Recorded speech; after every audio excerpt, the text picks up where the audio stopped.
नमस्कार। आज हम 48 लॉज ऑफ पावर के एक ऐसे नियम की बात करने वाले हैं जो शायद सबसे ज्यादा प्रैक्टिकल लेकिन उतना ही खतरनाक भी है। ये नियम इस बारे में है कि पावर के खेल में अपनी इमेज को बेदाग कैसे बनाए रखा जाए, भले ही इसके लिए हाथ कितने ही क्यों ना गंदे करने पड़ें।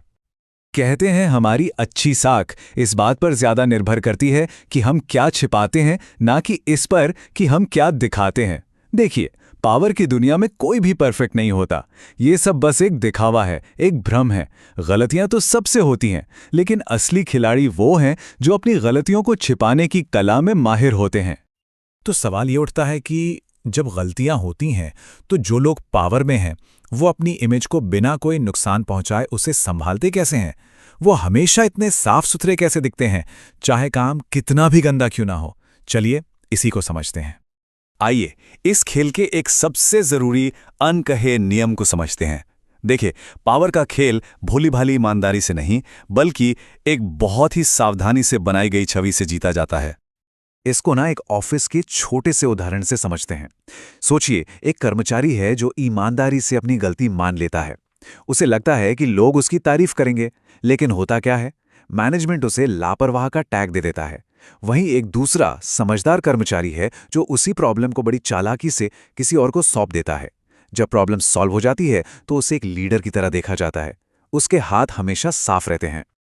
और यहीं पर काम आता है लॉ नंबर 26, अपने हाथ साफ रखें। इसका मतलब साफ है, आपको हर हाल में सभ्य और कुशल दिखना ही होगा। अपनी बेदाग इमेज बनाए रखने के लिए और अपनी असलियत छिपाने के लिए दूसरों को बलि का बकरा यानी स्केपगोट और कठपुतली यानी कैट्स पॉ की तरह इस्तेमाल करें। तो चलिए पहली स्ट्रैटेजी की बात करते हैं, बलि का बकरा बनाना। ये एक ऐसी तकनीक है जिससे गलती का इल्जाम फौरन किसी और पर डाल दिया जाता है और आप उस गलती से ऐसे अलग हो जाते हैं जैसे आपका कोई लेना देना ही नहीं था। तो कोई बलि का बकरा क्यों इस्तेमाल करता है? क्योंकि ये फौरन सारा दोष आपसे हटा देता है। ये आपकी नाकामी से लोगों का ध्यान भटका देता है। देखिए, एक माफी मांगने से ना गलती का जख्म और गहरा होता जाता है, लेकिन बलि का बकरा उसे एक झटके में खत्म कर देता है। और सबसे जरूरी बात, ये बाकी लोगों के लिए एक बहुत बड़ी चेतावनी का काम भी करता है। इतिहास में इसका एक क्लासिक उदाहरण मिलता है सिजेरे बोर्जिया का। बोर्जिया ने अपने एक आदमी रेमीरो डी ओर्को को एक इलाके में शांति कायम करने के लिए भेजा। ओर्को ने बहुत क्रूरता से अपना काम किया, जिससे जनता उससे नफरत करने लगी।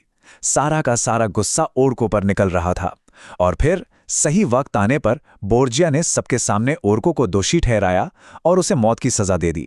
कमाल देखिए, वो लोगों का हीरो बन गया और उसके हाथ भी एकदम साफ रहे। अब बात करते हैं दूसरी और ज्यादा आक्रामक चाल की, कैट्स पॉ यानी कठपुतली का इस्तेमाल। ये असल में किसी और से अपना गंदा काम करवाने की कला है। यह शब्द एक पुरानी कहानी से आया है।